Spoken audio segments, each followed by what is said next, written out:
একটা আপনাদেরকে তাফসীর শোনাবো, শুনবেন আপনারা? তাফসীরে যা আসবে তাই হবে, এই তাফসীরে যা আসবে তাই হবে। এখন এক শ্রেণীর মানুষ তাফসীর মাহফিলে যে সরকার পালাইছে তার ছোট ভাই বাধা দিচ্ছে।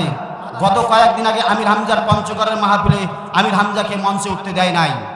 আপনারা কি জানেন? জানেন না?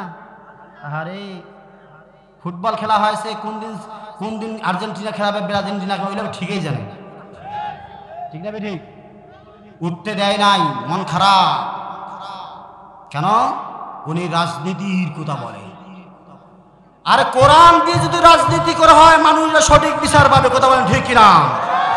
আজকে কোরআনের দল আছেই বলে অমুসলিমরা আমাকে বলছে, হুজুর বাংলাদেশ জামাত ইসলামকে আমরা খারাপ ভাবছিলাম, আজকে বাংলাদেশ জামাত ইসলাম না থাকলে আজকে আমরা হিন্দু মানুষ, আমাদের ইজ্জতের প্রতি হামলা হইতো, আমাদের ঘরবাড়ির মাল সামানা লুটপাট হইতো, আমরা বিশাল দেওয়ার মতন কোনো মানুষ পাইতাম না, কথা বলেন ঠিক কিনা?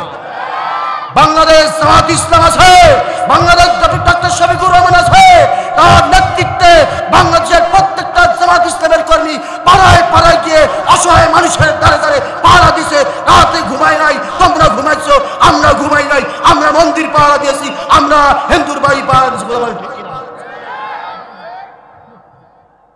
আর তাদেরকে তোমরা মঞ্চে কথা বলতে দাও না। এই দিনে দিন নয়, আরো দিন আছে। ওই দিন যখন আমাদের হাতে চলে আসবে তোমরা পালাবার রাস্তাও তোমরাও পাবে না। কথা করছেন না যে কিছু তো লোক মন খারাপ করবি, আপনি কবে না রাখেন।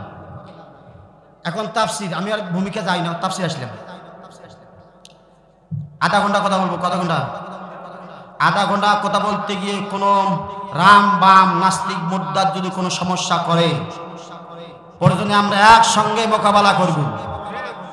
কোন অবস্থায় আমাকে ময়দানে ফেলে রেখে ময়দান ছাড়া যাবে না। কারা কারা রাজি আছো দুহাত তুলে তাকবীর দিয়ে আল্লাহকে দেখাও।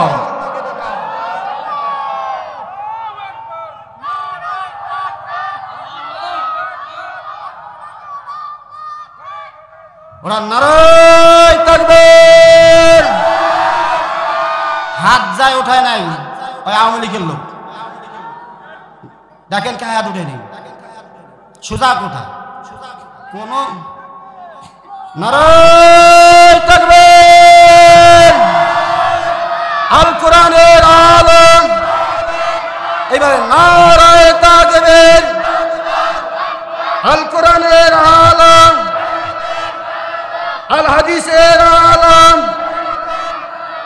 তোমার নেতা আমার নেতা, সব নেতার পাশ ছাড়া, সব নেতার পাশ ছাড়া নারায়ে তাকবীর। আল্লাহ কবুল করে বলে আমিন। মূল আলোচনা এখন। মন খারাপ করলেন নি আপনারা? ছোট মানুষ তো, মন খারাপ করিয়েন না আমার ভাইরা। এই কোরআনের মধ্যে কোনো ভুল আছে নাকি? কোনো সন্দেহ আছে নাকি? আবু জেল, উতবা, সাইবা, মুগীরা, এই জালেম সরকাররা রাসূলের উপরে যে কিতাব নাজিল হয়, কিছু কিছু সন্দেহ হয়। ওদের গোষ্ঠীকে বলে যে মুহাম্মদ রাত্রেবেলা রচনা বানায়, কবিতা বানায়, ওঠা তোমাদেরকে শোনায়। রাসূল তো খামাকা কোনো কথা বলে না। ওহী না আসা পর্যন্ত, ওহী মাতলু না আসা পর্যন্ত তিনি কথা বলতেন না। আমার ভাইরা, আল্লাহ রাব্বুল আলামিন ওহী নাজিল করলো সূরা বাকারা, লিখে রাখবেন, সূরা বাকারা আয়াত নাম্বার 23। ওয়া ইন কুনতুম ফি রাইবিন মিম্মা নাযালনা আলা আবদিনা ফাআতু বিসূরাতিন মিন মিসলিহি ওয়াদউ শুহাদাআকুম মিন দুনিল্লাহি ইন কুনতুম সাদিকিন।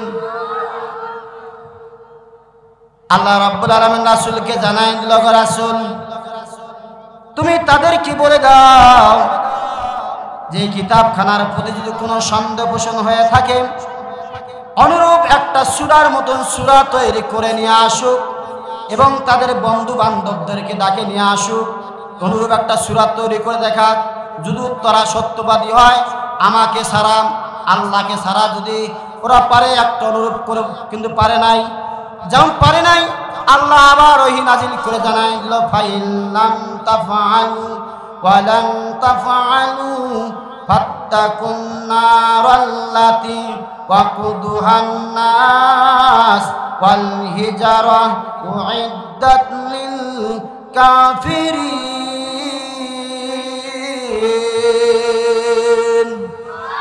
ফাইল্লাম তাফআলু, তোমরা পারবি না, ওয়ালান তাফআলু, তা কখনোই পারবে না। তোমরা তো পারবি না, তা কখনোই পারবি না। ফাত্তাকুন নারাল্লাতী, তাহলে তোমরা দুজককে ভয় করো। ওয়াকুদুহান নাস, যে কোন দুজকের মানুষ ইন্ধন হবে মানুষ, অল হিজারাত, পাথর। উইদ্দাত লিল কাফিরিন, আল্লাহ বলছে কাফেরদেরকে, উইদ্দাত লিল কাফিরিন, আমি কাফেরদেরকে চতুর্দিকে পরিবেষ্টন করে রেখেছি, ওরা পালাবার রাস্তা খুঁজে পাবে না। কতক্ষণ ঠিক না আমার ভাইরা? এরপরে কোরআন থেকে যা হবে সাপ কথা হবে, কোনো লুকাচুরি করা হবে, শাক দিয়া মাছ ঢাকা হবে। আমার ভাইরা, আল্লাহ রাব্বুল আলামিন জানাই দিল সূরা বাকারা আয়াত নাম্বার, সূরা বাকারা আয়াত নাম্বার 41, ওয়ালা তালবিসুল হাক্কা বিল বাতিলি ওয়া তাগতুমুল হাক্কা ওয়া আনতুম তা'লামুন।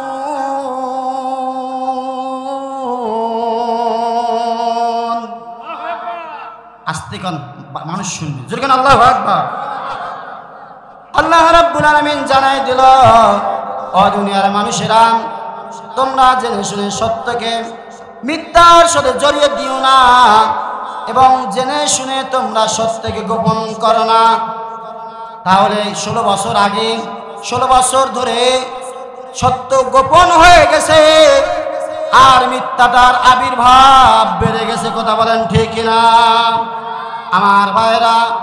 অকল যা কাল বাতিল ইন্নাল বাতিলা কানা যাহুকা, সত্যটা উদ্ঘাটন হয়ে গেছে, প্রকাশ পেয়ে গেছে, বাতিলরা মামু বাড়ি দিল্লি চলে গেছে।